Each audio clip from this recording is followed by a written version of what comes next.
নমস্কাৰ, আসাম ফুডলৈ মই আপোনালোক সকলোকে পুনৰ এবাৰ স্বাগতম জনালোঁ। মই আজি এটা নতুন ভিডিঅ'লৈ আপোনালোকৰ আগলৈ আহিছোঁ।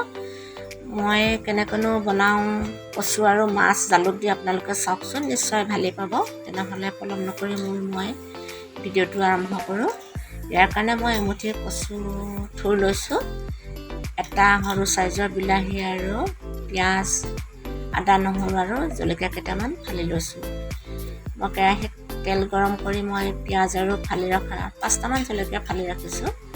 জলকীয়াকেইটা আৰু পিঁয়াজ কাটি ৰখা পিঁয়াজখিনি তেলত দিলোঁ। এইখিনি মই ভালদৰে লৰাই ল'ম।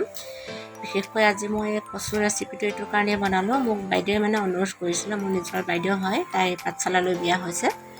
তাই কয়, তই কচু থুৰটো মোক বনাই দেখাবিচোন। মই বনাবলৈ পাহৰি গ'লোঁ, কিয়নো তাই যিটো ফেমিলিত বিয়া হৈছে সেই ফেমিলিটোত এই বস্তুটো নাখায়। সেইটো কাৰণে তাই কেতিয়াবা খাবলৈ মন কৰে আৰু বনাবলৈ পাহৰি গ'ল। আৰু বাইদেউক কৈছোঁ, মই তোৰ কাৰণে এইটো আজি বনালোঁ, স্পেচিয়েলি তোৰ কাৰণে বনাইছোঁ। কিন্তু সকলো বন্ধু বান্ধৱী আপোনালোকেও চাওক, ভাল পাব। আৰু তই এনেকৈ বনাই খাবি, বাইদেউক কৈছোঁ, এনেকৈ বনাই খাবি, নিশ্চয় ভাল পাবি। আৰু ইয়াতে মই আদা নহৰু পিঁয়াজ আৰু জলকীয়াৰ লগতে হালধি আৰু আন্দাজমতে মই নিমখো দি ল'লোঁ। এই বস্তুখিনি এতিয়া মই ভালদৰে মিলাই ল'ব লাগিব। বিশেষকৈ কচু থুৰটো আজিকালি বাৰিষা চলি আছে, পানী হৈছে চবতে, খাবলৈ বেয়া হয়। দ জেগাৰ পৰা বা পানী থকা জেগাৰ পৰা আনিলে অলপ খজুৱাই বা মিঠাটো কম হয়। এইখিনি ওখ ঠাইৰ পৰা আনিছোঁ, খাবলৈ ভালেই হ'ব, শুকান জেগা। এতিয়া মই ইয়াৰ লগতে মই কাটি ৰখা বিলাহীটো দি দিলোঁ।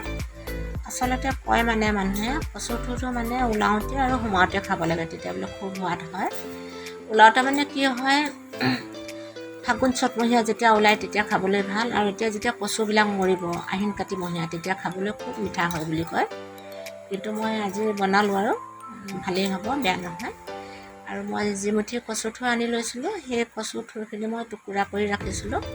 এতিয়া বিলাহী আৰু মছলাখিনিৰ লগতে, মছলা ধৰক পিঁয়াজ নহৰু জলকীয়াখিনিৰ লগতে কচু থুৰখিনি মই দি ভালদৰে মিলাই ল'লোঁ হাতাৰে। এতিয়া মই অকণমান মচুৰ দালি তিয়াই ৰাখিছিলোঁ, কিয়নো এই কচুখিনি ভাজি দিয়াৰ লগে লগে অকণমান হৈ পৰিব। সেইটো কাৰণে পানী দিবলৈ অসুবিধা হয়, বহুত কম হ'লেও দিগদাৰ হয়। অলপ গ্ৰেভি টাইপত মই বনাম বুলি ভাবিছোঁ। সেইটো কাৰণে কেইটামান মচুৰ দালি তিয়াই ৰাখিছিলোঁ, সেই দালিখিনিও ইয়াতে দি ল'লোঁ। আৰু এইখিনি মই অকণমান সিজিবৰ কাৰণে 5 মিনিটমান ঢাকি ৰাখিম। মোৰ 5 মিনিট হৈ গ'ল, চাওঁচোন। এতিয়া কচু পাতখিনিতো নাইকিয়াই হৈ গ'ল সিজি। এতিয়া থুৰখিনি অলপ বাকী আছে আৰু ঠিকে আছে। ইয়াতকৈ বেছি যদি ভজা হয় তেতিয়া দালিটো টান হৈ যাব আৰু পিছত সিজাত অসুবিধা হ'ব। এতিয়া মই কি কৰিম, মইতো জালুক দিম বুলি কৈছিলোঁ আগতীয়াকৈ। এতিয়া মই ইয়াতে অকণমান সৰহকৈ দিম, 3 চামুচমান মই জালুকৰ গুড়ি আগতীয়াকৈ মই কৰি ৰাখিছোঁ। গুড়িটো 3 চামুচমান জালুকৰ গুড়ি দি ল'ম। মই কচুৰ পাতটো এইটো কাৰণেই দিছোঁ, কচুৰ পাতটো যদি দি দিয়া হয় মিঠাটো বেছি হয়। আৰু এইটো আমাৰ শৰীৰৰ কাৰণেও ভাল, যথেষ্ট আইৰণ পোৱা যায়। সকলোৱে খাব লাগে কচুটো। আৰু এতিয়া মই ইয়াতে অলপ গৰম পানী এড কৰিম, কিয়নো সদায় তৰকাৰী গৰম পানীয়ে দিব লাগে। আৰু মই এইখিনিও অকণমান সিজিবৰ কাৰণে ঢাকি ৰাখিম। আৰু 5 মিনিটৰ পাছত মই ডঙাই চাইছোঁ, ইয়াত চাওক ভালদৰে উতলিলে আৰু কচু থুৰখিনিও সিজিলে, দালিখিনিও সিজিলে। এতিয়া ইয়াত আচলতে কি হয়, ঘুটনি নিশ্চয় চিনি পাইছে সকলোৱে, ঘুটনি দি কুটি দিব লাগে। মোৰ ঘুটনিডাল 2টা পাৰ্ট হৈ আছে, ভাঙি গ'ল। সেইটো কাৰণে মই ভাবিলোঁ আজি হেতাৰে মই এনেকৈ তৰকাৰীটো বনাম, হেতাৰে এনেকৈ ভাঙি দিম। আৰু কেইটুকুৰামান মই মাছৰ মাথা ফ্ৰাই কৰি ৰাখিছিলোঁ, ইয়াতে মই সেই মাছৰ মাথা কেইটুকুৰাও ভাঙি দিম, তেতিয়া তৰকাৰীটো বেছি মিঠা হ'ব। সেইটো কাৰণে মই মাছৰ মাথা কেইটুকুৰা ইয়াতে ভাঙি দিলোঁ।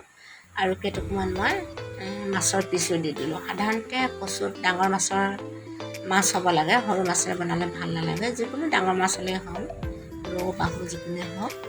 এতিয়া মোৰ তৰকাৰীটো প্ৰায় হৈয়ে গ'ল, চাওকচোন কি ধুনীয়া হৈছে। নিশ্চয় আপোনালোকে ভালেই পালে চাগে মোৰ ভিডিঅ'টো চাই। আপোনালোকে কমেণ্ট কৰি জনাবচোন। আৰু আপোনালোকে এনেকৈ বনাই খাব, খুবেই ভাল লাগিব।